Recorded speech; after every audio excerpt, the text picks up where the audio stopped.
bringing to you. Every time we turn live, man, you know it's the truth. Every after show, moving down. It's the time to move around. No Gimmicks podcast is going down. Every night, every time in the ring. This is the time for no gimmicks, no, we doing our thing. What's your state of mind? State divine. Moving down a statement when we take the line. This is exactly wrestling the state design. When you see Stone Cold like me, with the stunner in the world, exactly, man, what we bring. Every night we move like Brock Lesnar, the F5, no gimmicks. We take you to your limit, what's the feeling? When we live in the air, you know we on, that's the time. Guarantee we move, you know how we respond. The state is mine, the state design when we feel it. Yo, what is up, everybody? Welcome back to the No Gimmicks podcast here on the DFPN. Boy, we got a show for you tonight. So strap in, because it's going to be one of them.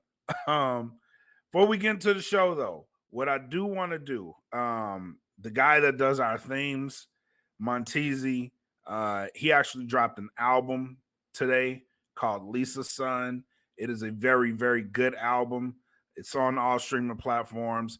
The AEW World Heavyweight Champion Swerve Strickland is on the album, and he actually had a very good verse on the album. So go check it out. It is a great record.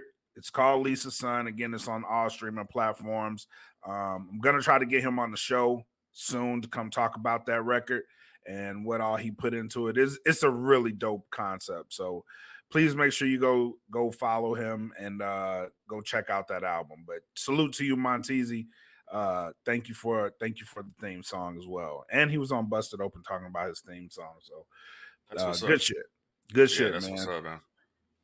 Good shit. But shout out to the sponsors, Con Custom Creations. Follow her at IG at _cons_custom creations. If you're listening to the sounds of our voices tonight, patreon.com will get you on the live show as little as $3. Patreon.com/thatfeelingpodcast. We actually have a free tier as well. You won't get the show live, but you'll get it right after we're done. So make sure you follow us on Patreon for that. And thatfeeling.bandcamp.com, man. Keep dropping music. But let's get into the show. We got some business to attend to. So it's no secret that the Acolyte has dropped. First two episodes garnered some it wasn't bad, it wasn't good. This episode 3, this was the controversy. This is where the controversy comes in. Now, Frank D and I talked. He has some things he needs to get off his chest. So, Frank D, I'm going to give you the floor. Okay, so where do I start with this train wreck of a show? Now, mind you, I came on here constantly over and over and over again and says, I am not watching this bullshit. I said this. And then finally I was, talking to some people. I've been watching a lot of videos lately, WW Pro, Valiant Renegade, Midnight's Edge, DA, Derek Anderson's YouTube channel, Ryan Cannell Outpost, Star Wars Theory, among others. And I'm just, hearing, everybody's opinions about it. And the guys over at Film Threat basically said that they were going to be dropping episode 3 because they've already seen all 4 so far. They've seen all 4 episodes. So he's the one who dropped off the information about episode 3, saying that this was going to turn off anybody who was a pre-Disney Star Wars fan. This is going to end it for you or whatever. Now, here's the thing with me. I came into Star Wars under the Disney era because I started this journey in 2016. Disney bought Lucasfilm in 2012. Okay. So, in saying this, I've pretty much seen everything that they have as far as all the movies go, as far as all the TV shows they put on Disney Plus, everything. So, when I was holding out on the Acolyte and I finally watched it last night, I watched the 3 episodes. Mm-hmm. And I have to say, the pacing is all over the place with this show. the I don't know. I don't really have any kind of connection to any of the characters whatsoever. Then I mean, I don't see anything on here that's just like holding my attention. Is I'm literally fast forwarding through the show, trying to see if there's anything that's important that's about to happen because I just can't sit through it. The writing is terrible. I don't understand exactly where the $180 million went for this show. This show had way more money in the production than the Kenobi show. Obi-Wan Kenobi only had a budget of $90 million. $90 million on the Obi-Wan Kenobi show, and this is Obi-Wan and Darth fucking Vader. $90 million. But yet this here gets 180 million, probably more than that, if you want to be honest about it. Probably more than that, okay, that they have put into this show. And I watched it last night. Watched the first 2 episodes. Didn't really do anything to me. It's supposed to be like a murder mystery type of show, but yet I already know everything that's going to happen. It's very predictable. Okay. It's like if people out there used to watch a show, I watched the reruns of it. I enjoyed the hell out of it. But there was a show called Columbo. Okay. And on Columbo, when the show would start off, you already know who the killer is. And it's up to Lieutenant Columbo to figure out, who the murderer is. But you already know as a viewer, you know it is. Kind of like with this situation, we kind of already know. Okay. But I also do believe, and I'll give them credit for one thing. Maybe everything that we are seeing is not really what it is. So I'm leaving it open there. Okay. But as far as these 3 episodes go, trash writing. The only character that I actually like on the show is Saul, because he kind of gives me the Qui-Gon Jinn vibes. But that's it. What's the green woman's name? Vanessa, is that what her name is? From the Jedi Council. Yeah. Okay, I don't like her fucking acting. She cannot act for shit. The makeup is terrible on her. The costumes look like trash. I'm just being honest. I've seen, they look like okay. I got my Jedi costume, the one I got you as well, one I got for my wife. I got those from Amazon, Mhm. and that's what they look like. They're like the costumes I get from Amazon. The only costume that I have and I put money into has been all my Vader shit. That's high quality stuff. But those Jedi costumes, dime a dozen, bro. That's what it looks like. But you spent $180 in this shit. Okay, visually, some areas it looks good, other areas it looks confined, claustrophobic almost, like Kenobi. Okay, now when Master Soul is fighting May the assassin, and Yord is watching from above, he can literally see them. He's above him. Why the fuck is he using binoculars? But he's right on top of him. He can see. I don't get it. That's just like one of those stupid things. They can't pull their lightsabers out. Why the hell does he have his lightsaber on going through a cave where you can clearly see in the cave? And why the fuck are the lightsabers so big? Am I the only one who noticed that? The lightsaber hilts are humongous. I don't know, my guy. I don't know here. I mean, I'm not trying to trash it. I mean, everything and all the shit, the woke shit, and okay, episode 3 was supposed to be the controversial one that's going to break Star Wars, man. It's like, we're going to be done with this shit, right? Okay. I don't know about all of that, but there was some questionable things in here, but I didn't see all the woke bullshit that everybody was talking about was going to be in the show. I didn't see that. What I saw was bad writing, bad pacing, bad storytelling, bad acting is what I saw. Okay. Now, if they're a lesbian coven of witches, whatever. That has no bearing on me. I don't give a fuck about your sexual preference. Although I don't care about that. All I care about is the story. And as someone put it out earlier, and they said in the story, they said, well, the galaxy doesn't like women like us. Okay. Now I interpret that as 2 ways. I interpret it as they don't like witches, is what they don't like. Mm-hmm. And the other one I got from the real meaning I got from the code I got from it was they don't like lesbians, is what I got from that. Because the showrunner, Leslie Hedlund, who is a lesbian, has basically said that she's going to put her queer identity into the show. That's what she said. So I think that there are hidden messages here that is going on that people, it may be going over people's heads. It's not going over my head, but it's not a big deal. The only people, or I should say, not even people, the only entities in Star Wars that have ever been discriminated against have been the droids. People don't like the droids. That's it. They haven't gone out and said, "Oh, we don't like this person or that person because of their sex, race, creed." None of that shit's ever come from Star Wars, bro. It's always been about we don't like droids. If you remember, did you remember in A New Hope episode 4 when they came Right. in and the guy says, "We don't serve their kind here." When Luke Skywalker walks in with C-3PO and R2-D2, it says, Mhm. go outside or whatever. They don't like droids. So all this other bullshit, there has never been any discrimination in Star Wars. It's never happened. And I think that's where a lot of the heat is coming from. I think, what is it right now? Rotten Tomatoes, it's like a 90% critic score, which is the paid Disney shields. They're going to put this shit over like $1 million, just like if you and I were working for AEW and we were getting freebies and they say put the show over. Hell yeah, I'll jump how high. If you're paying me, yeah, I'll do that. That's pretty much what the fuck is going on here with the shields. Yeah. So, I mean, because you have that, but then they said, okay, well, people will, because the audience score is so low on Rotten Tomatoes, oh, people are review bombing it or whatever.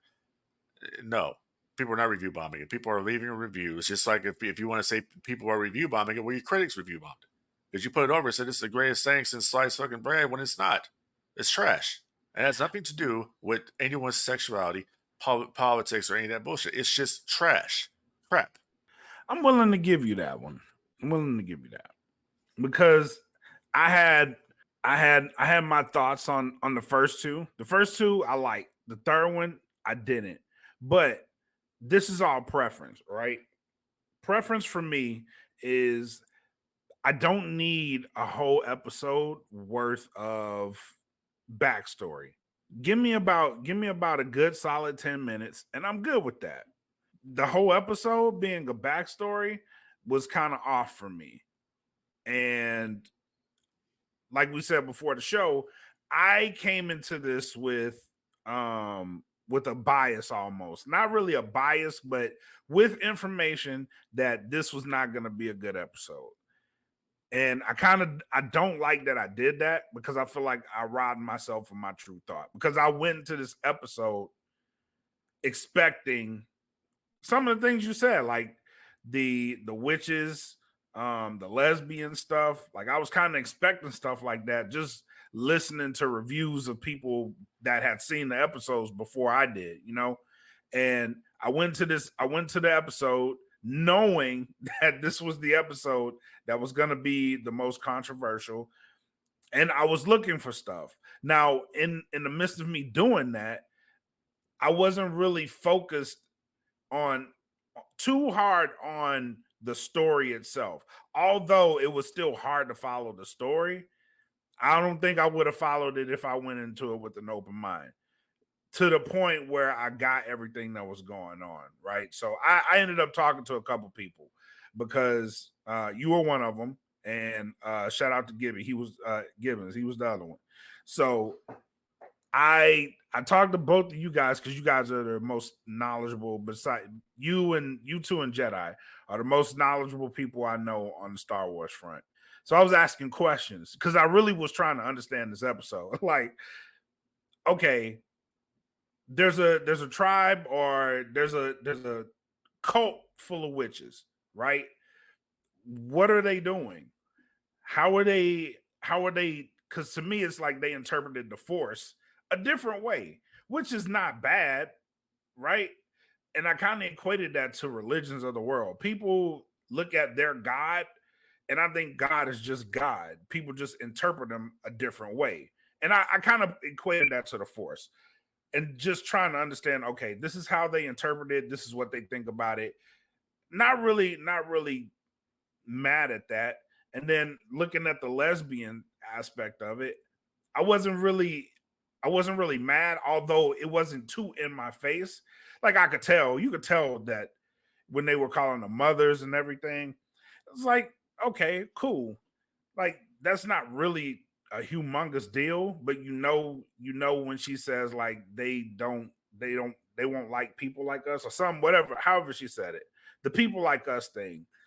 I interpreted that not as the lesbian aspect, but how you first saw it as like the witches. And I was like, okay. But again, even with the knowledge that I had, it just made it kind of hard for me to follow the story itself. And even with there is bad writing in this episode, there's terrible writing in this episode, because how am I going to know that something happened unless I'm really looking for it? In which I'm looking for other shit, so I'm not looking at the actual episode itself and noticing the mistakes. Like, okay, he what was his name? Tormund. He actually might have did something. Like, I wasn't Torben. noticing shit. I wasn't noticing Yes. shit like that. So at the end of this episode 3 you're referring to, I think a lot of people kind of overlooked it. But if you remember when Osha is on the the bed there, whatever it was she was laying on. Well, when she had that mask on, I said, "Oh shit, she has sleep apnea." That's the first thing that came to my mind when she had that mask on. But then, you see in the back, you can see Torben, Padawan Torben. He Right. he has an injury to his face, the same injury you saw him have when May went to kill him. Right. So something happened off screen here that they're not showing. Right. But was this the moment that changes everything and all that?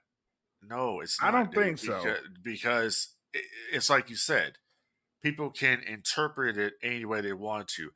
Because what happens here is their interpretation for their witch coven of the way they believe the Force works. So you have Right. them believing that the Force is a threat. Then you have the Jedi, Obi-Wan, Yoda believing the Force is everything, an energy field that binds us, is and all living things. And all, that's how they foresee it. That's why the NSA says some wield this this Force. That's what they call it. But to us, it's a threat. So it's people are like, oh, they're rewriting history. No, it's this. I didn't take it like that. I took it as that's their interpretation. So was it the end of the fucking world for Star Wars? No, that world ended a long time ago. It's just the last of us that are hanging on to it. But if you're like me and a lot of other people out there, you consider this not even. This is not even Star Wars. This is Disney Star Wars. Anything that happened after the acquisition of Lucasfilm to Disney, I don't consider it Star Wars. Star Wars is the first 6 films in the EU. That's Star Wars. Anything George did is Star Wars. Anything that came after him is this. And people need to understand, Dave Filoni is not the savior that you think he is. Now, I used to come up on this podcast and I used to put him over or whatever. You did. He's not the savior that everybody thinks he is. All right. And you remember, I used to call him Filoni. Y'all used to call him Filoni. As I said, why are you calling him that? Now I understand. Because he had to have signed off on this bullshit. That's why. So I'm no longer in the Filoni camp. I know some people out there are holding on hope that he's, the savior and all that, and he's, the chosen one. He's fucking not. The real chosen, let me tell you who the real chosen one is for Lucasfilm. If they ever did something and got the guy to do it, the real chosen one for Lucasfilm to run this and have basically the second coming of Star Wars is Jon Favreau. That's who the second coming would be. Not Filonius, and for damn sure not Kathleen fucking Kennedy. But yeah, it's like me trying to understand it, and from what I know, this show isn't even canon. So that me as like a person getting into it more and more, that this shit doesn't really mean it don't really mean a lot to me. Like, okay, you had all these, but I that's me. I'm willing to let a lot of shit go. Right. So I'm of the belief, not the fact, I'm of the belief that this is a fucking flashback scene. I don't need to be too mad at what's going on because all the motherfuckers died. The point of the matter is, whatever happens in this episode, the motherfuckers on the other side of this shit are dead. Or maybe 1 or 2 are still alive. But that's I'm willing to cut off feelings because I know it's a flashback. And because I'm just trying to understand the story. Yeah, and see that's a problem when you go into this territory of prequels, because it doesn't fit. And see, this is how great George Lucas was at telling the stories. George told the first story, episode 4, then renamed the New Hope. Right. He told his story 4, 5, 6, right? And then he Right. finished it with the prequels, and he connected all of this together. You can't. How do you connect this shit? You can't connect it because none of the. It's just like Rogue One. I love Rogue One, but you can't connect Rogue One to A New Hope necessarily because there is no mention of any of these characters in Rogue One. Only thing you know is how they got the Death Star plans. That's all you know about Rogue One. Right. It's how they did that. Just like in Rogue in Episode 4, A New Hope. Notice that there's something missing from the movie, but that was introduced during the Disney era of Star Wars. The Inquisitors. There's no mention of any Inquisitors in the Episode 4, 5, or 6. There are no Inquisitors because they're all dead. So it's just these things here. Like that's why it's like you got to create new shit. It's like it was a fresh take with the Mandalorian because it didn't have any direct. It wasn't really connected to anything else. They're connecting it. They connected it in season 2 with Luke Skywalker. That's how they brought him into the universe. But how they did it, they're not going back to, okay, we're gonna go back to Vader and all these different characters. It's just, okay, we're gonna go Luke Skywalker because he's alive in this time frame. You know what I'm saying? But it's like when you do prequel shit, you gotta watch that because if you don't do it right, it's gonna come out bad. And that's kind of what's happening here. It's gonna come out bad because none of these characters exist in the Phantom Menace or anything. When he says, Ki-Adi Mundi says, we haven't seen the Sith in the Millennium. Well, dude, Yoda is alive during this time. Is Yoda not aware of this shit that's going on here? It's a good question. It's a good question. I mean, are they keeping it? Because it seems to me, I'm watching this show and I'm like, okay, are these Jedi? Or are they police? Are they Child Protective Services? What are they? Because when Osha's on the ship and she has her droid and she's going to put the droid, I'm assuming, on the base, and he goes and reaches for his lightsaber. It's almost like if an officer is making contact with a subject, okay, and cops say, "Oh, take your hands out of your pocket for me." The dude don't want to do it. You got your hand on your service weapon. You know what I mean? That's kind of what I got from that. So I don't know, man. It's just one of those things. Yeah, and that's what I'm saying. Like, me personally, like, just diving deeper into the universe, like a lot of this stuff, I'm willing I would consider myself a casual fan, right? In the quest for me trying to gain more knowledge, me knowing that this show isn't canon, I'm like, okay, whatever. Y'all interpret this shit a different way. Great. That's fine. All right, what's the story? Because to me, they had a good story, but this episode, it trailed off. And that's why I'm like, You know what I get from it, honestly, and this is just what it is, okay? When they came out with all the identity political messaging, okay? When they were talking about how finally someone who looks like me could be in Star Wars, which is bullshit because we already had Mace Windu, Episode 3, played by Samuel L. Jackson. We had Lando Calrissian, Empire Strikes Back, Return of the Jedi, Solo, a Star Wars story with so Donald Glover. We've had people like this. We've had people of color. We've had it just made no sense. So no one cares about sexuality or any of that shit. What it comes down to is when you start with this social justice warrior crusade for a galaxy far, far away, which has never ever come up, and you're doing all this girl power shit when it's a boy brand, you're gonna get backlash from the audience. And it's just and let's make this very clear. It's not the maleist and the phobes that they keep saying out there that don't like this show. There are a lot of women who don't like this show. There are a lot of their their minority that they're trying to reach in the LGBTQ community that don't like this show. So who did they make this show for? If you're trying to say, okay, we're trying to make a show that's more diverse and all this bullshit, well, okay, I'm a man of color, you're a man of color. I know of several men of color that don't like this fucking show. So who are you making the show for? And I think a lot of it also as well is you have $180 million budget for this show. You got a lot of hype to live up to when you do that. It's like when it equates to wrestling. Okay, Roman Reigns was WWE Universal Champion for 3 years, right? What's the payoff there? The payoff was Cody finishing his story at WrestleMania. That was bullshit. Yeah. You know what I mean? So you put this hype train out there trying to say that this is the greatest thing ever happened, and just all the controversy surrounding Leslie Headland and her wife being in the show, which is that Vanessa, the green thing. She's supposed to be an alien, I'm assuming, on the Jedi Council. Okay, right. Nepotism. That's what I call her.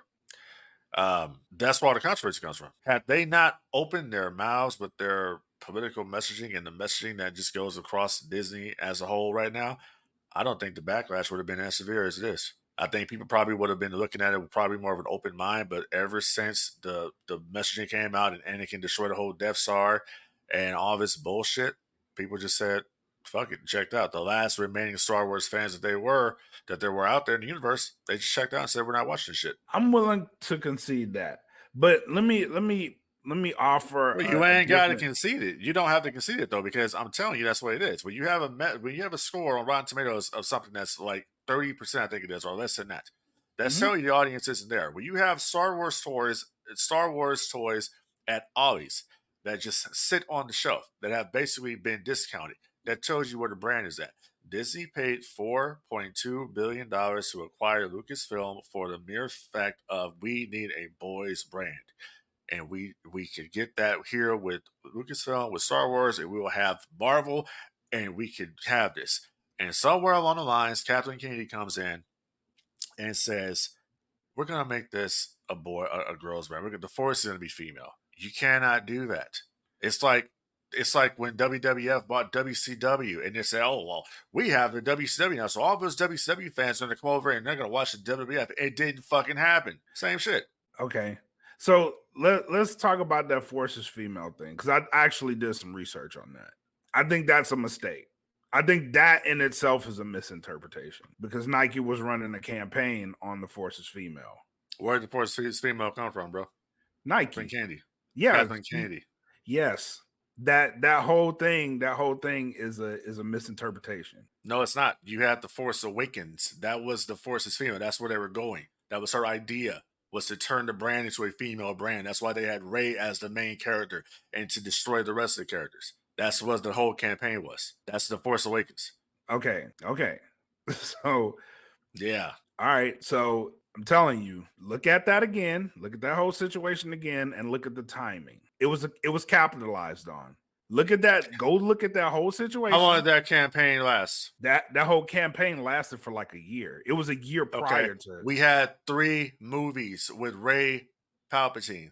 Okay, I'm telling you, go back and look at that time period.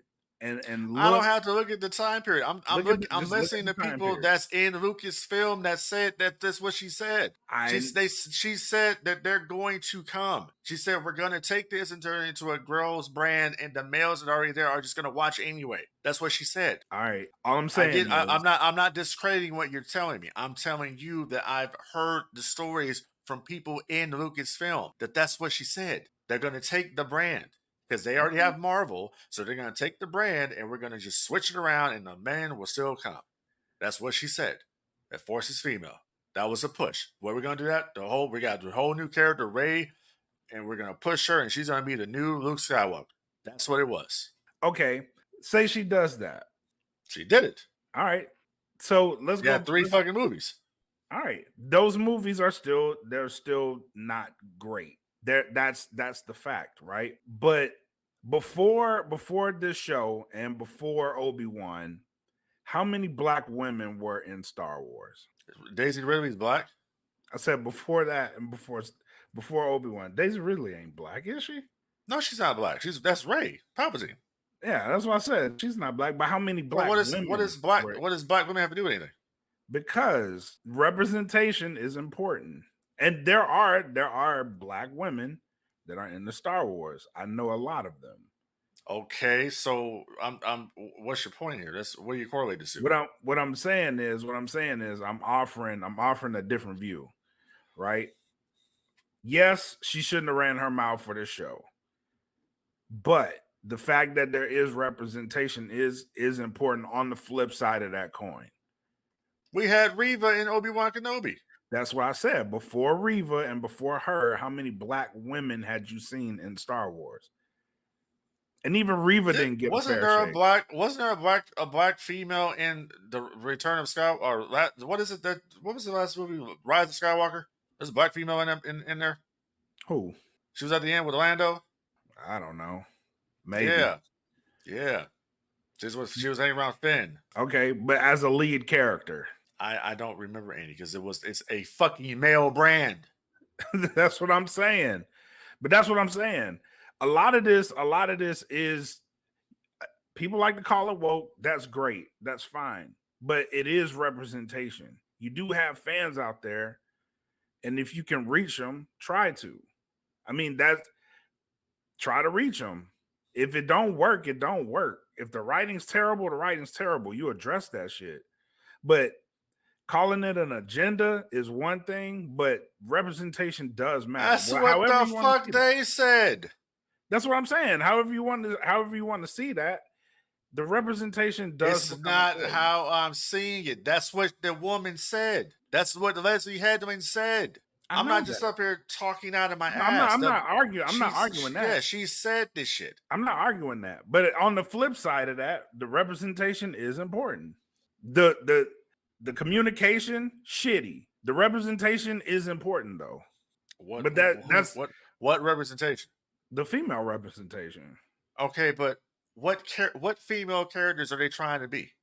Who are you representing? That's what I'm saying. If however you interpret that, there's a woman in the lead role, right? It ruffles feathers. I get it. No, it fucking doesn't. That's what yes, it does. No, it doesn't. Did it? Oh, let me ask you a question, bro.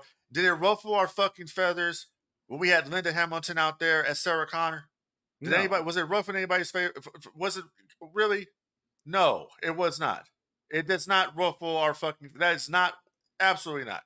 Okay. No. So, all right. So let's take that point. Did anybody say that about Carrie Fisher? No. When she was Leia? Let's take that point. Though. Carrie Fisher wasn't in a lead role. She was in the lead role. Was she? Who's the leader of the rebellion? Yeah, she's a leader of the rebellion, but is Correct. she in the lead role in that movie? No. She's absolutely. Dude, it's all about her trying to get to Obi-Wan Kenobi. She's the fucking leader of the rebellion. It's about her. Luke Skywalker is the side character. He's the fucking just a farmer boy on Tatooine who gets 2 droids. Okay. They blow up her home planet of Alderaan. The princess. That's what fucking Tarkin says. Okay. Says, I'm tired of playing. I'm tired of messing around with you. I grow tired of it. He's like, tell us where your base is at. The rebel base. No. She was the lead character. Okay, so she was the lead character. Luke Skywalker was the side character. They didn't know shit.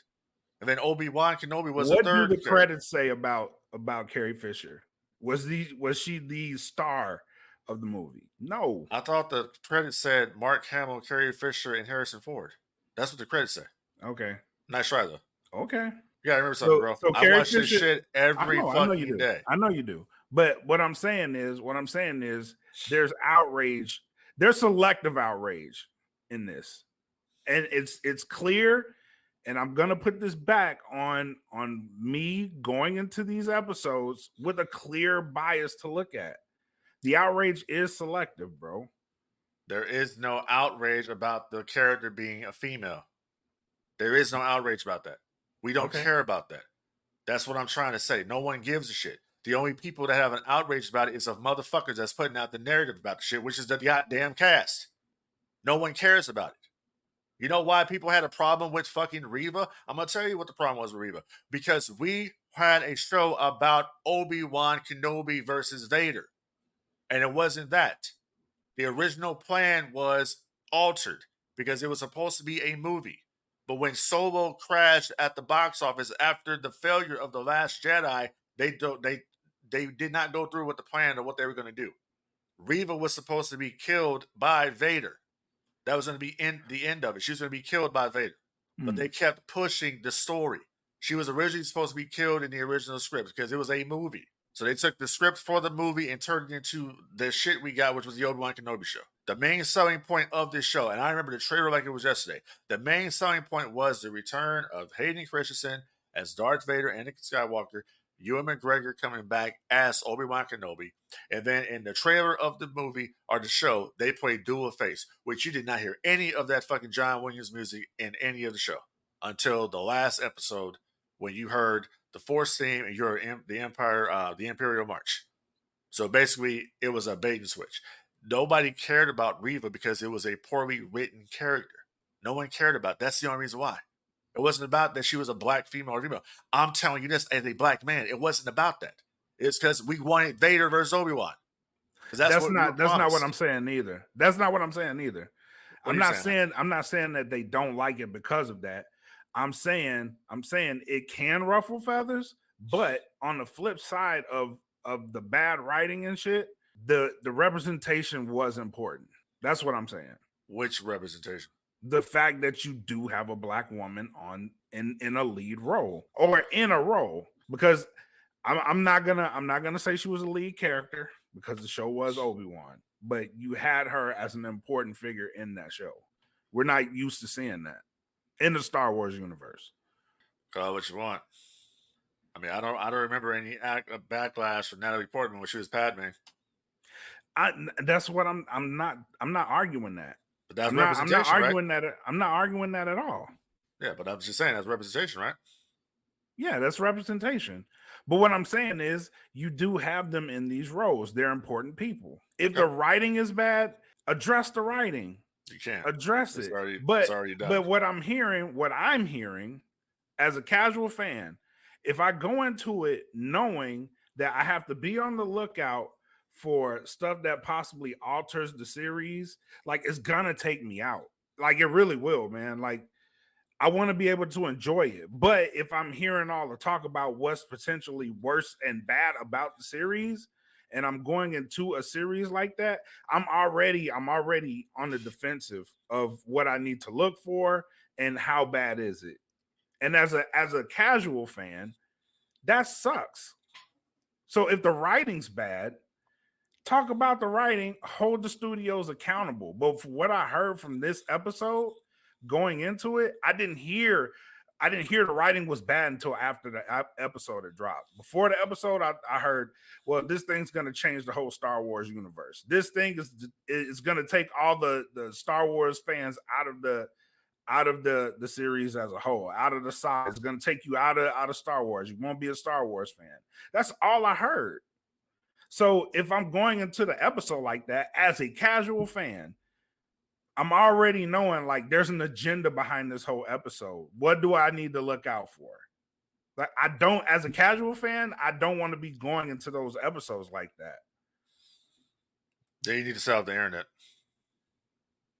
I mean, I would agree with that. Yeah, but as a casual fan, that I'm just saying, like, yes, I get it. I get. You guys want Star Wars a certain way. You want to present it to you in a certain way. If you don't get it, then hold the studios accountable. If you want the writing in a certain way, hold the studios accountable. But there are people out there they're having selective outrage about that shit. Well, they are holding the studios accountable by not buying their product. That's how you hold the studios accountable. That's the whole point of that. And you just answered the point right there. Accountability. Yeah. They've been holding Lucasfilm accountable for many, many, many, many years. That's the reason why they have never been able to turn a profit with this $4.2 billion intellectual property that they purchased. They've been holding them accountable because this is not George's vision of Star Wars. The outrage that was going to be for episode 3 which is still outrage for a lot of the hardcore Star Wars fans, is because of their interpretation of the Force. If you did not know this was a Star Wars show, watching this shit, you look at it like, what the hell is this? Right. You don't. It doesn't even feel like Star Wars to me. I've seen a lot of Star Wars fans hate this episode or hate the show. Yeah. Period. I've seen it. Yeah, I saw I will with the whole acknowledge thing with the witches and they're up to the ascension ceremony was one of the worst things I've ever seen in Star Wars. It was bad. I was like, and I actually played this earlier. I'm like, this reminds me of the Prince Bat Dance video. That and I'm like, that's what it looked like to me. It was bad. You know what I mean? And I'm like, and they're saying that this is going to connect to Ahsoka season 2. And we'll see how that comes out because, Ahsoka season 2 is rumored to have Aboleth to debut. Mm-hmm. As the mother. Because they're going into the Mortis Gods story arc for Ahsoka. So I don't know. Representation is important, absolutely. But when you have the cast doing stupid interviews, saying stupid shit, kind of turns people off. I get that too. It's like, just give me the show. If the show's Correct. good, then let me judge it on the strength of the performance, not the shit that I know going into it. You know what I'm saying? Right. Like, keep that shit to a minimum because yeah, I want to be engaged and I want to be enjoying the show. If the show isn't good, then I want to come on here and be like, that shit was terrible. And it wasn't bad, but it wasn't good either. There's certain people out there that don't like Ahsoka. Okay. And I get and there's that. certain and there's certain things that I'm like, okay, I as a fan, I don't understand a lot of the backlash with Ahsoka. Because I like the only part of Ahsoka I didn't like was I didn't like Sabine and I didn't like Ezra. Because it's a complete diversion from what I saw in Rebels.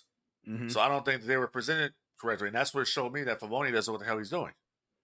Because you're good. Filoni is good at animation somewhat, except the failure of Tales of the Empire. He's good at animation, but he's not good at live action shows. Right. You need to see that. That's Mac. What up, Mac? That episode also had me looking at the Jedi sideways. Like, how they just roll up to an independent colony and say they have the right to test their kids. See, that's the thing about it too, Mac. The Jedi don't do that. Okay? And that's another problem with this show. They're trying to twist the Jedi into being something that they're not. They're trying to turn the Jedi into basically the heels of the show. They're trying to make them the bad guys and have the Sith and the evil be the good guys. That's Leslie Hedlund has said that she wants to do that. And remember, you can't do that because that's not the way it works. I said this last week. It's all in your point of view. Like, the Sith could really be thinking like they're doing the right fucking thing, and that they may think that the Jedi are fucking terrible. Because even you said it. That. You said it. The Jedi have a tendency to take kids. You said this before. Yeah, but I'm saying that, but I'm doing a shtick when I'm doing that, because the bottom line of it is this: the Jedi only go after Force sensitives at a certain age, and they don't take them. They give them a choice to come and join the Jedi Order. Is what happens. That's what they did in the show, though. These two girls here, but this is where this is wrong. These two girls here are too old to be training at the Jedi Council to begin with. Why are they after these two girls? No different than Anakin. Why they did not want to train Anakin. He was too old. He had attachments. These girls have fucking attachments. They're attached to a whole colony here. 2 mothers. They would never have been trying to train them at the Jedi Council. Never. They were too old for the training. That's why they did the same shit with Anakin Skywalker. Remember in episode 1, when they said, we don't want to train him, he's too old. Then Obi-Wan says, Qui-Gon's dying wish was train the boy. He would bring balance. And Yoda was like, hell no, we're not doing it, whoop-de-whoop and all that, not going to happen. And then Obi-Wan says, I'll leave the order. I'm gonna do what Qui-Gon asked me to do. And he says, "Oh my God, you sound just like him." It says, But "The this is council kind of agrees." repeating that same pattern, though. So get some new shit. Because you're trading off of the Phantom Menace, but you're trying to do your own story, but you're trading off of the Phantom Menace. You're doing shit that's already been done before. The whole creation, we recreated life. Okay, that's what Plagueis the Wise did with Anakin. Episode 1. Who's the father? There was no father. I carried him. I gave birth to him, but I don't know what happened. The Force. But they use what they call the thread to create life. Right. Which we went over this earlier. Yeah, we did. but that's what I'm saying. Like, as somebody that's trying to understand it, even the fact that this shit ain't even canon is just like, again, for me, I'm just like, all right, It's Disney Star Wars canon. just make it a good story. But Yeah. if you set it, for me, if you set this 100 years before the Skywalker saga, if this is indeed before that, I am willing as a casual fan, I'm willing to give it a chance and see the story play out. We're only 3 episodes into it, right? So let me see what else they got. Even though I'm not a fan of flashback episodes. I hate that shit. I really do. And this episode is a really big reason why, because very minimal of this shit impacts the show. If you're gonna give me a backstory, give me a quick backstory, but get back to the fucking story. All right, let me know why there's conflict. Let me know, and I wouldn't even have the mothers on there. Let me know why there's conflict between the twins, and then move on from that. Because you're gonna lose me in the grand scheme of, oh well, we have to do this ascension and shit goes awry, Jedi fuck up something, or did they? We don't know that. So now I'm leaving this episode with more questions than answers. And then we gotta go back to the current time and then figure out what the fuck is happening here when you just wasted a whole episode on a backstory. They should have done the backstory in the first episode. They should have to give the story structure. That's what you should have done. Okay. Right. Now, when you mentioned flashback episodes, no doubt the best flashback I saw, Ahsoka episode 5, Shadow Warrior. Right. You can't do this show like that. That's because you care about those characters. Right. That's the difference. We don't know who these people are. You don't care about them. Right. That's what it is. You're not, and that's the thing. Remember I said earlier, first impressions. First impressions means a lot when you're dealing with episodic television. Yeah, exactly. You can lose the audience just like that, and you lost a lot of the audience. This no doubt. You know what's going to kill. You know what's going to kill this show? Really? What's going to kill this show? It's another show that's about to come back. House of the Dragon. Oh hell yeah! I'm waiting on that shit. I'm waiting on that. Oh! See, here's the thing. So she's even put that back up there real quick. So she's talking. Let's see. Mackie Boy says, "I just want some old Republic shit about Revan and them." Okay, she's even said Leslie Hedman here, the showrunner for this shit show, has said that she would love to do a show off the Old Republic. No, do not touch the Old Republic. Leave it alone. Because you're already investing in this High Republic shit that no one cares about. No one reads the fucking books. No one gives a shit about it. It's like, I don't know. It's like Lucasfilm. It's just destined for failure. They just love to fail. I don't understand that. I don't get that. To this studio's point, like, and I'm gonna keep going back to it. People thought the first 3 episodes were bullshit, bro. It took them years to acknowledge that this shit was good. And I was one of the few who was like, I like this shit. I don't know. But again, I'm not immersed into it like that. Are you talking about the prequels? Yeah. Okay, but I'm not. But okay. So this is once again, we're not counting that anymore because we're counting Lucasfilm under Disney.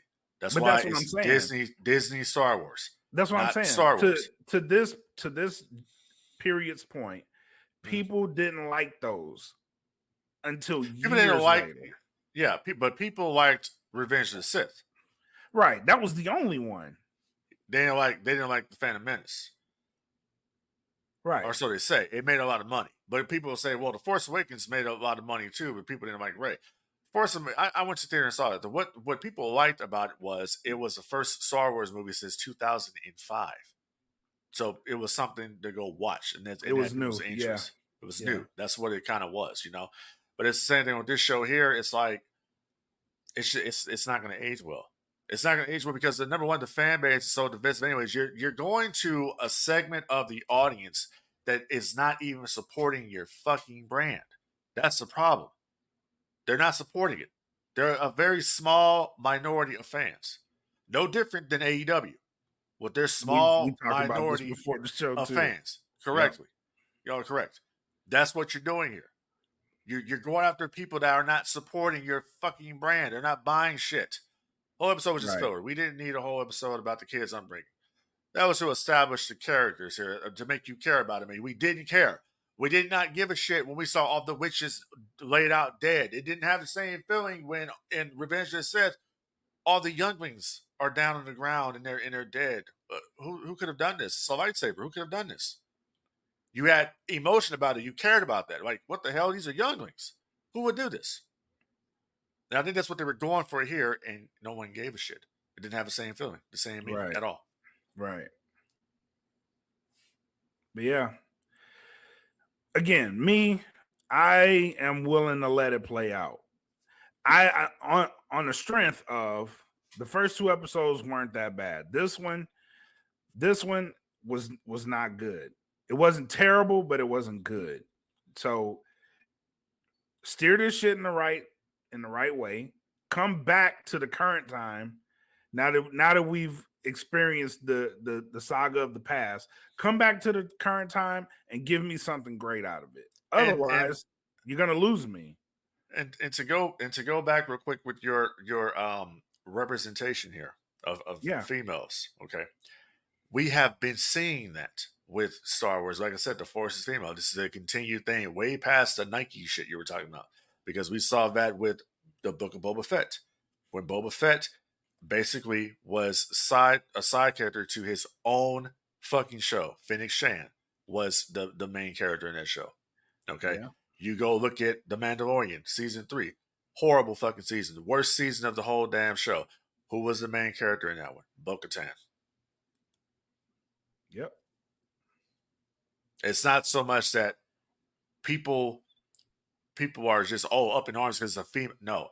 Give me a well-written female character, and I will be there to watch it. Why was there... What... Did anybody have really a big problem? I didn't see this major outrage for Jyn Erso in Rogue One. I didn't see that for Carrie Fisher. I didn't see that for Natalie Portman when she played Padme Amidala. Didn't see any of that.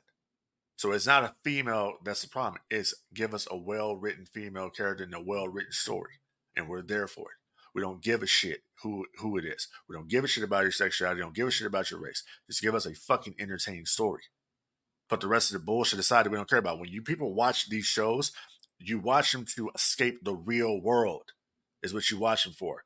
It's to give me 45 minutes of whatever entertainment to get out of the real world. That's why people watch wrestling. Wrestling's not fucking real, but you watch it to escape reality for that 2 hours or 3 hours, the way it is. So I don't need this real life bullshit in the show. I get that.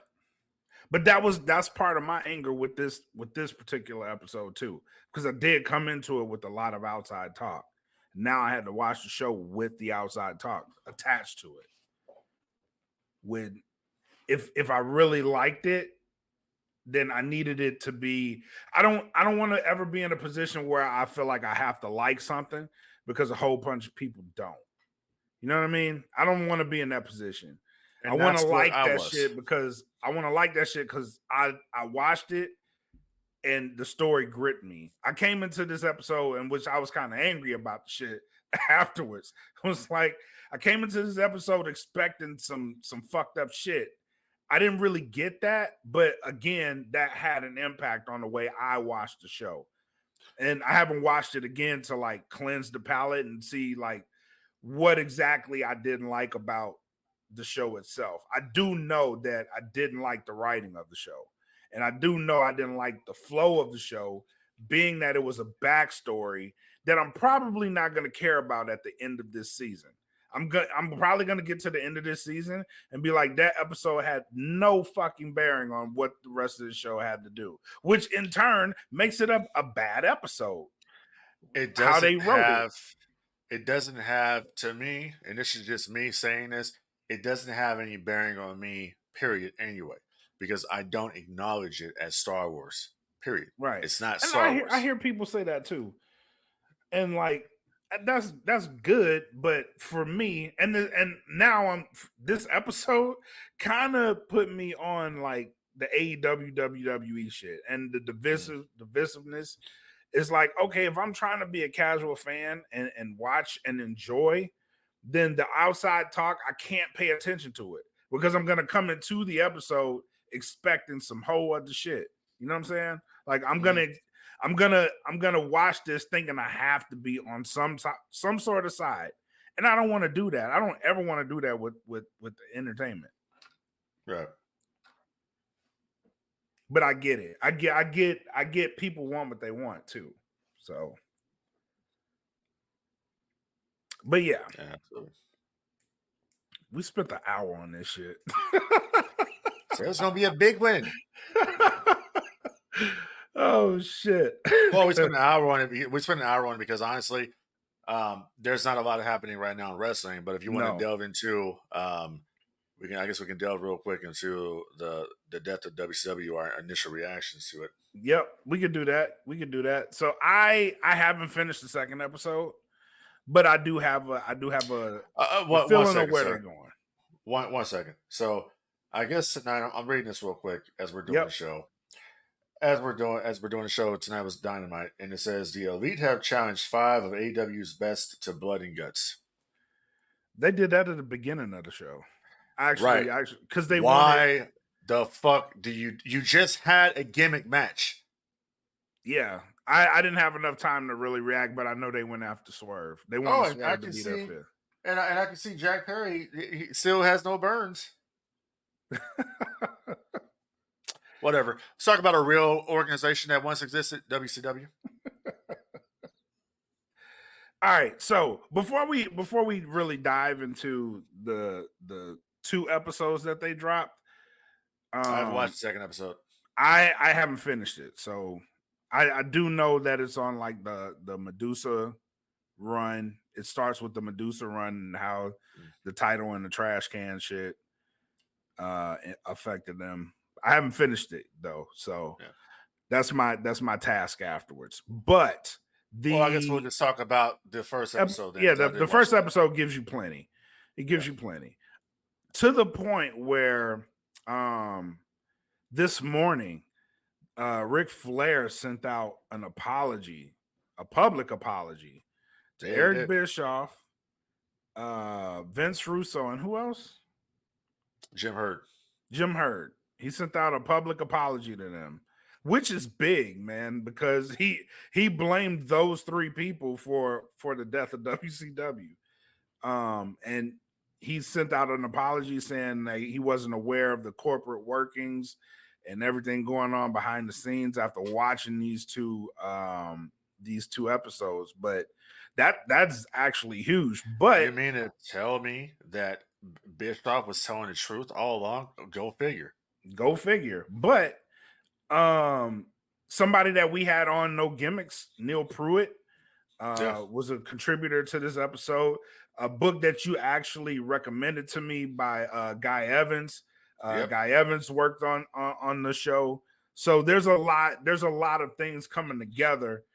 And it's told in a way, it's not told in a WWE way to where like we went to war and they lost, and they go into the weeds with this shit, man. And why WCW failed, the acquisitions that were trying to be made that ultimately fell apart, the purchase of it.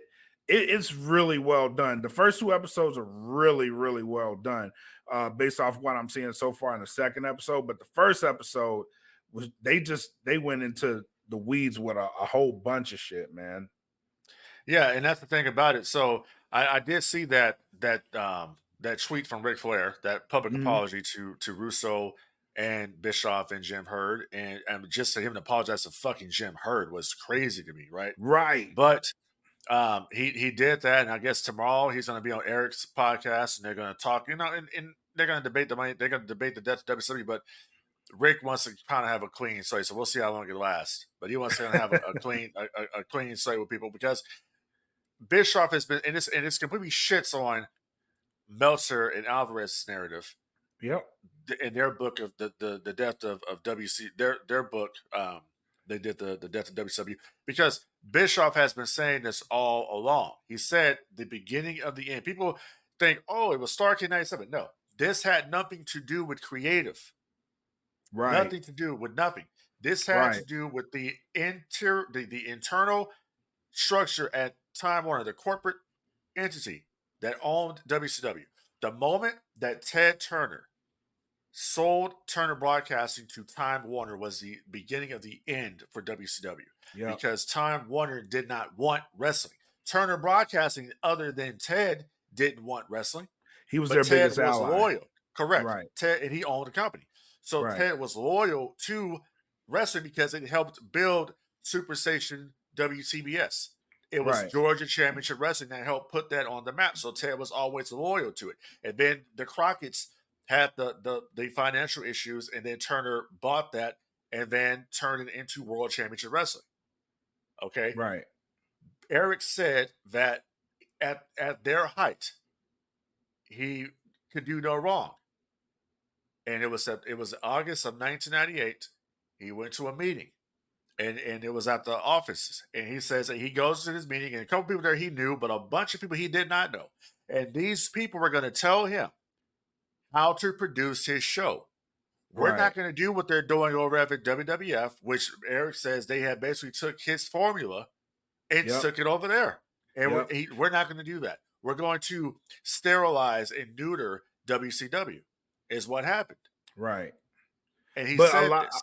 a lot of it was because they did go over the acquisition of Hulk Hogan and Right. how that came to be, and then the turn of Hulk Hogan, which a lot of people said like this thing, that one event is what really triggered the Attitude Era because they needed some sort of shock value type of TV. Not only that, but the parking lot brawl, which Neil Pruitt himself was on the show talking about it, which I feel kind of honored now because he talked about how they shot that episode, and then he talked about he said the same exact thing on the show, how they shot it, the reactions from it, how people reacted to Hogan turning, because they weren't sure that he was actually going to turn.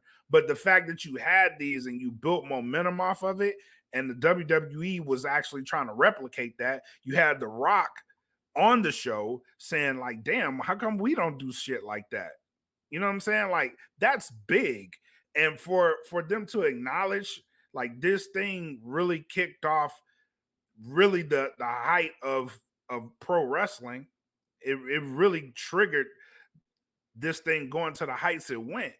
And for them to be like, Time Warner was like trying to take it away, it was some hater shit, bro. And it felt like sabotage. Well, Watching the show. Look at Brad Siegel on the show.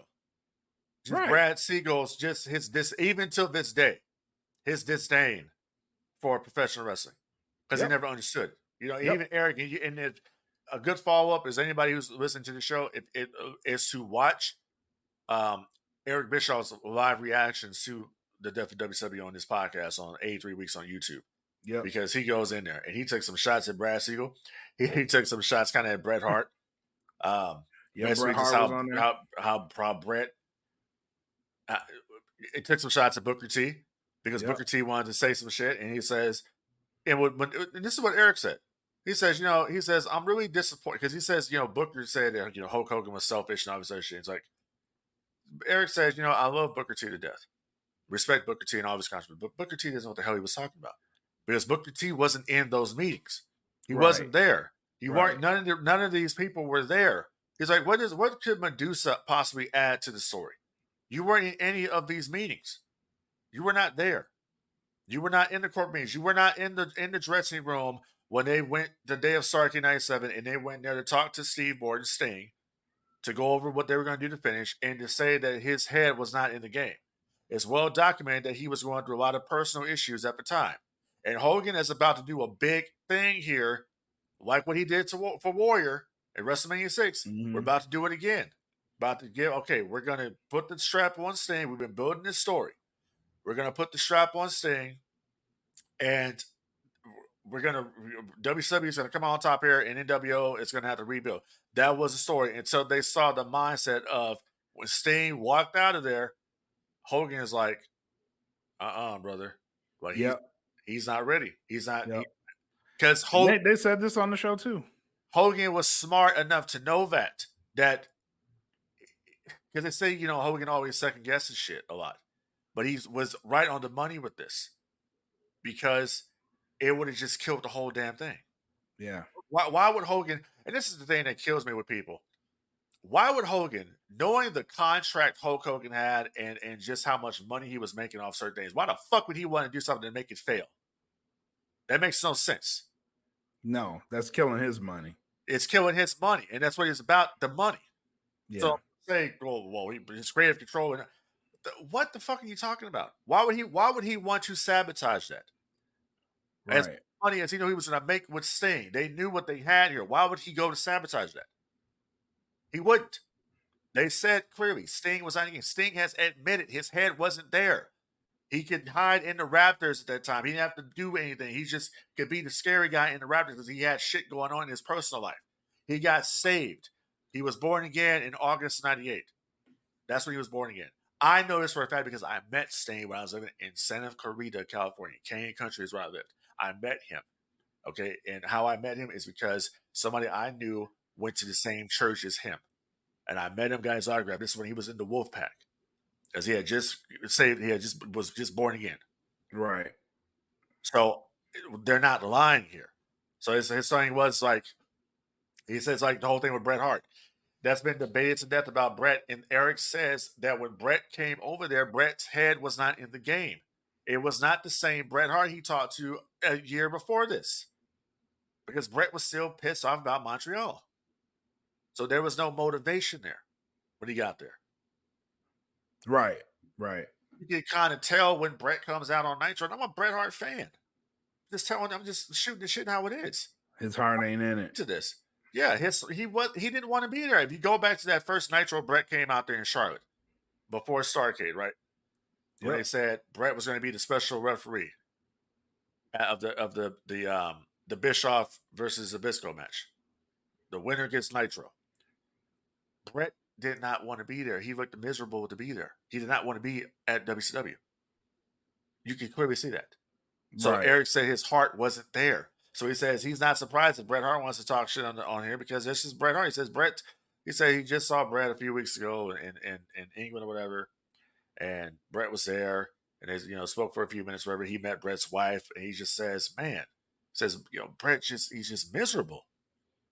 He was like, that's what he said. That's what he said. He says Bret's like he has a beautiful wife and all that. He's like you should be on top of the world, man. But he's miserable. Yep. So he's not surprised that he would be talking shit. And they tried to get Hogan to do the documentary or whatever, but he declined to do it. He didn't want to. Yeah, I wouldn't do it if I was Hogan either. But like they did go over the Hogan creative situation and how they think that contributed, but the episodes are really well done and they stick closely to Guy Evans's book. Correct. Which is good. Guy Evans went out there and got the key people. He interviewed key people at Turner that were involved in this. And this is what I'm talking about with Alvarez and his book and all this. They didn't know shit about anything. Right. Nothing about this. Because they weren't in the meetings at Turner. They didn't know. Like Dick Right. Cheatham said it, man. Dick Cheatham was in charge of Turner Finance. And he was told, if you do anything that helps them, that would look as basically detrimental to your career. Correct. If you remotely help WCW in any way. So they're going against the WWE narrative here is what's going on. That's why it's so compelling to watch. Right. Yeah. And that's what I said. They really did a good job of keeping it a balanced story that isn't WWE narrated. Yeah. They give you the real shit. And I guess in this, I haven't watched it yet, but I'm assuming in this episode did they mention Eric Bischoff's firing at WCW in this episode? Yes, they did. Okay, so my buddy Steve Gurick of Gurick.net, who is my old podcast with, they mentioned his news article in that show because he fucking tweeted about it. They use his thing on there, but he was just the main one they're talking about. I mean, are we really asking who killed WCW in 2024? And I'm like, well, Steve, they mentioned your shit, buddy, so you should be happy. Hell yeah. But yeah, it's like it's a piece of history, and you could see the amount of people debating that shit still. Like it still means something because it had a huge impact. Losing WCW still impacts the industry to the fact that you still have NWO merchandise that is still at the top of the sales. Yeah, like it's you can't completely get rid of the legacy of WCW as long as the NWO shit is that popular. It's gonna be around for a long time, and it's just that popular because it was that cool. right. So yeah, man, it's a beautiful watch in which for anybody listening, you should watch it. Comes out on Tuesdays on Vice. But if you really want to get into the weeds, Guy Evans's book, Nitro, it's on Audible. It's Nitro something with WCW in the title. But it's a guy. See what's it called? Nitro, the inevitable collapse of Ted Turner's World Championship Wrestling. I think is what's called. There it is. Yep. But yeah, it's on Audible, so you can get it as an audiobook. I have it on Audible as an audiobook. Hell yeah, get it for 30 minutes. You get it'll give you you get a free trial for 30 days. You get one credit to get that book. It is a good read. Yeah, it is a good read. Absolutely. It's one of the best wrestling books I've listened to. Absolutely. Yep. And supposedly on the show here, I can't confirm this, but supposedly they're possibly gonna get Jamie Kellner on this. Really? Yeah. That's I've heard that rumor that they got Kellner, because Kellner is the one who came in the AOL Time Warner acquisition. He came in and says, "Yeah, you can have the TV time. Oh no, you can have the rings, you can have the video library, but you cannot have the TV time. I'm canceling I'm canceling WCW Thunder and WCW Nitro off the Turner networks. Yep. Without the TV time, it's worthless. It ain't worth nothing. And what's like, so people go back to, well, you should have bought it, Bischoff, because you could have got the video library. And Bischoff says, at that time, what were we going to do with the videos? What could we do with that library? Nothing. Nope. That's why Vince got it. Vince knew what he could do with it. Because they had been talking to WCW prior to this in 2000 about buying WCW. They had been talking to Turner prior to this. Mm-hmm. They had always, and people don't get it right. Oh, it's creative. It was a figure poke of doom. It was Starrcade 97. No, they had always been, WCW was always going to go out of business. It was always going to fail. They never wanted it to begin with. That's the problem.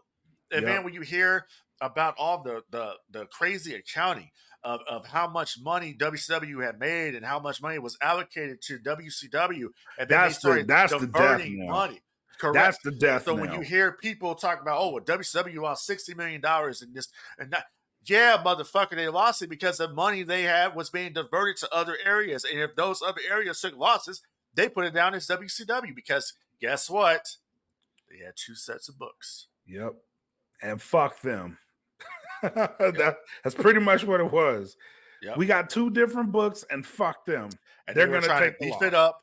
They were trying to beef it up because they knew about the acquisition. That's why they were trying to beef up these other departments that they felt we need those divisions within Time Warner. We don't care about this little wrestling company down here. We don't give a shit how much money it makes. We don't give a shit how big the ratings are. We don't want wrestling. We want sophistication. We want our movies. We want TNT to be a movie channel. That's what we want. It's going to be drama. And remember, when WCW ended, it was TNT. What did they say? TNT. We are drama. Yep. That's what they said. They still do that. Yeah. But now, They still do that.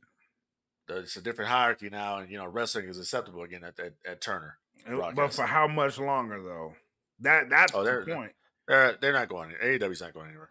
Okay, but yeah, it's a good documentary to watch, man. Absolutely, it's different from the WWE narrative. And once again, the WWE narrative is always going to be their BS that they put out there, but it's just Now, if you want to talk about creative decisions that they've messed up on, we could go about that all day. I mean, shit, Finger Poke of Doom, ending Goldberg's streak. Yep. Several different things. Letting the Radicals go to hit WWF. Yep. There's lots of things we can talk about that. There's a lot. Changing Jericho. The fucking Jericho leaving, changing the fucking logo to WCW. Yep. Changing the Nitro. It is a lot of shit. That's why when they show that logo, that star logo, that's the end pretty much for WCW.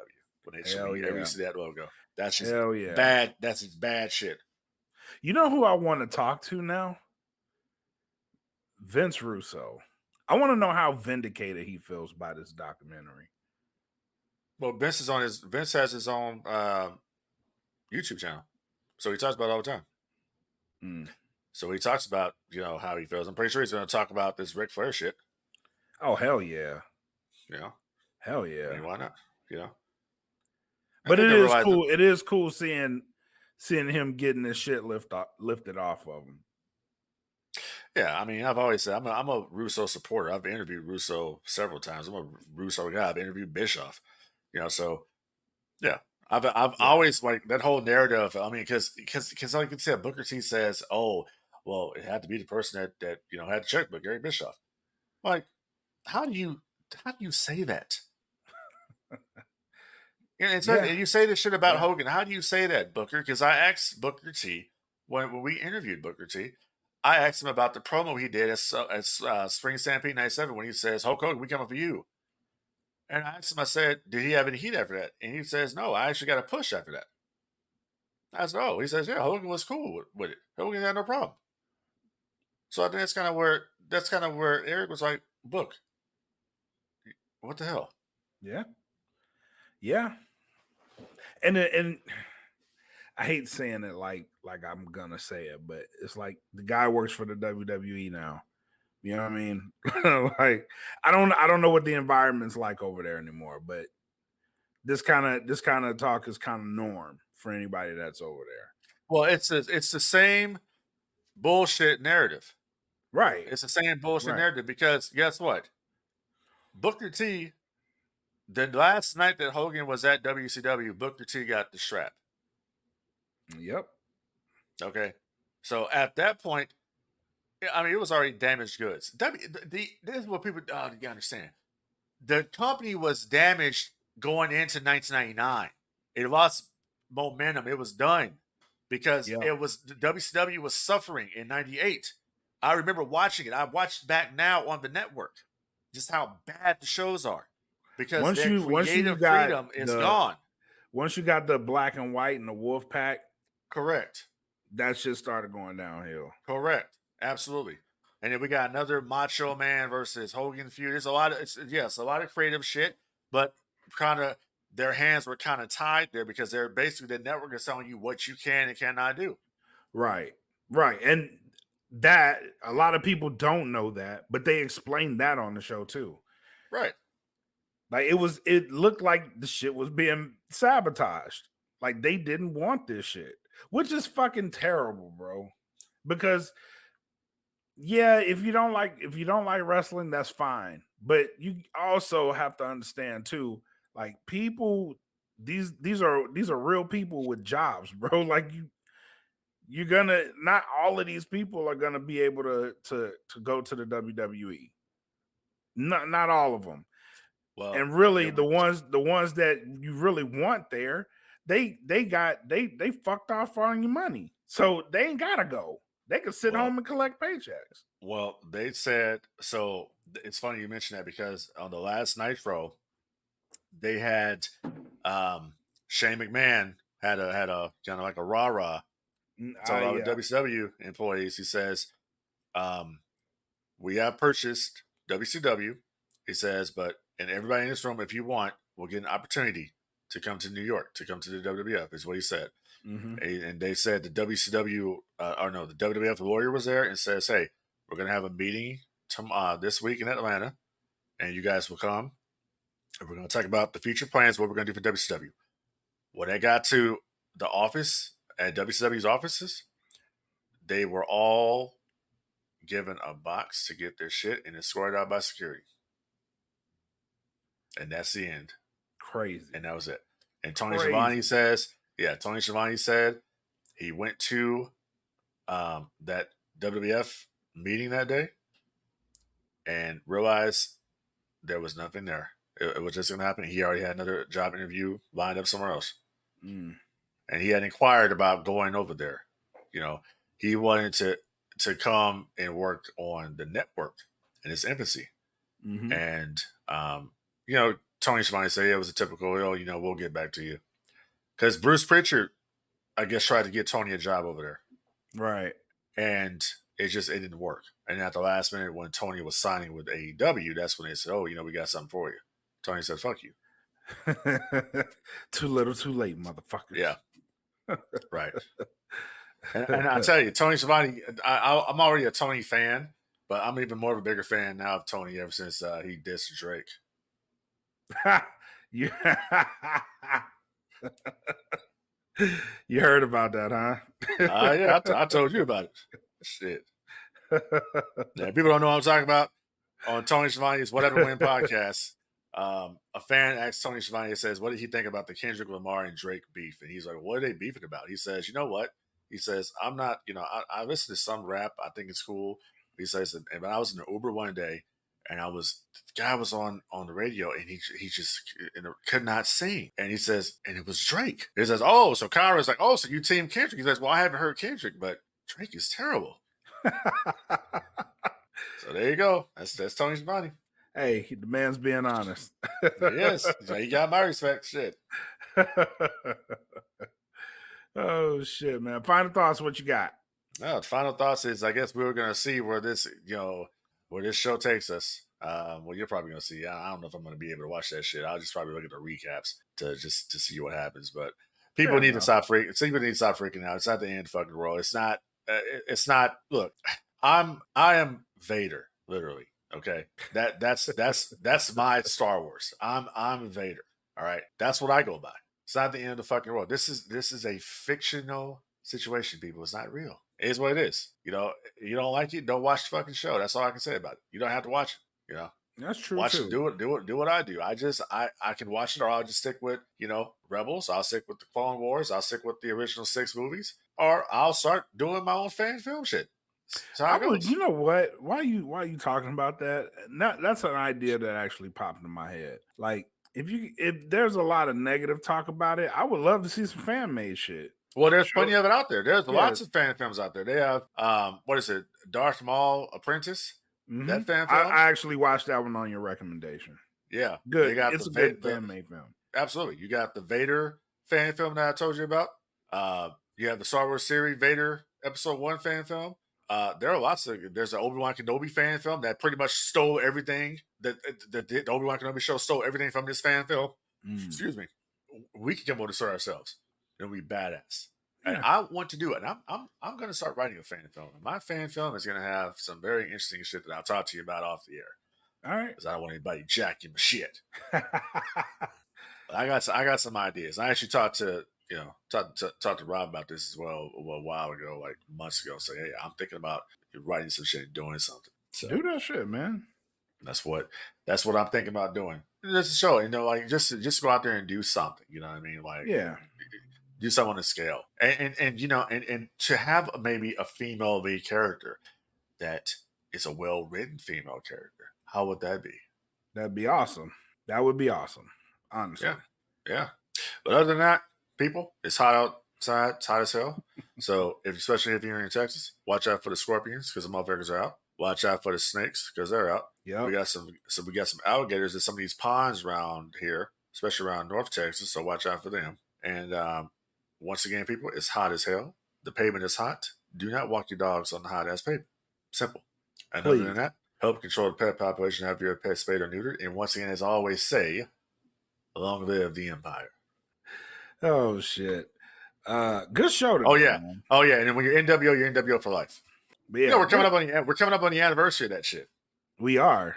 We are. July 7th, 1996. And letting people out there know. So we're gonna do a Patreon exclusive. We're gonna do a watch along. We're gonna do a watch along of the Hostile Takeover match from Bash at the Beach 1996. We're gonna watch that match on Patreon. We're going to watch it. We're going to give our commentary. We're just going to have some fun with that. We're not going to watch the entire event, but we're just going to watch that match because that match featured the biggest heel turn of all time with Hulk Hogan. And there ain't no heel. I'm sorry. There ain't no heel turn that's ever going to top that. We don't give a shit who it is. No, hell no. Won't happen. Only one that can probably come close today on a smaller scale would probably be Cody Rhodes. We got to talk about Cody too, but as Cody. But we'll talk about all that shit next week. Yep. But yeah, good show today, man. This was a good talk. This was a good talk.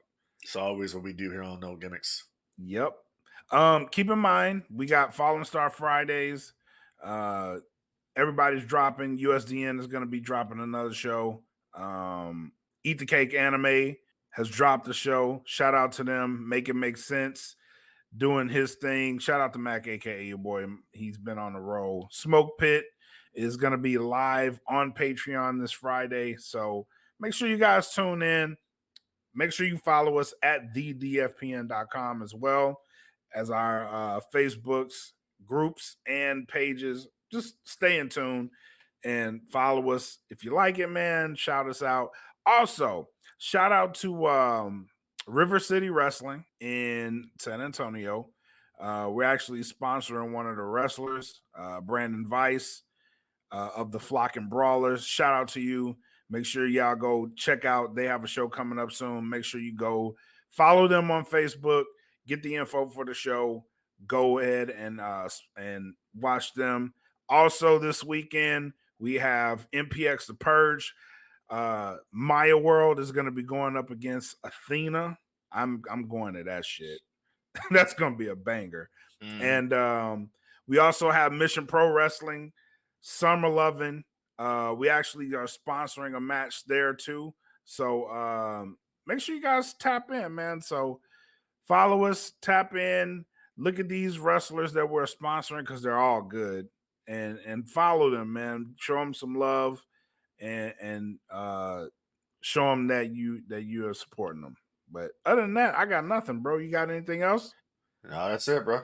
All right, man. So for us here at No Gimmicks on the DFPN, thank you guys for tuning in.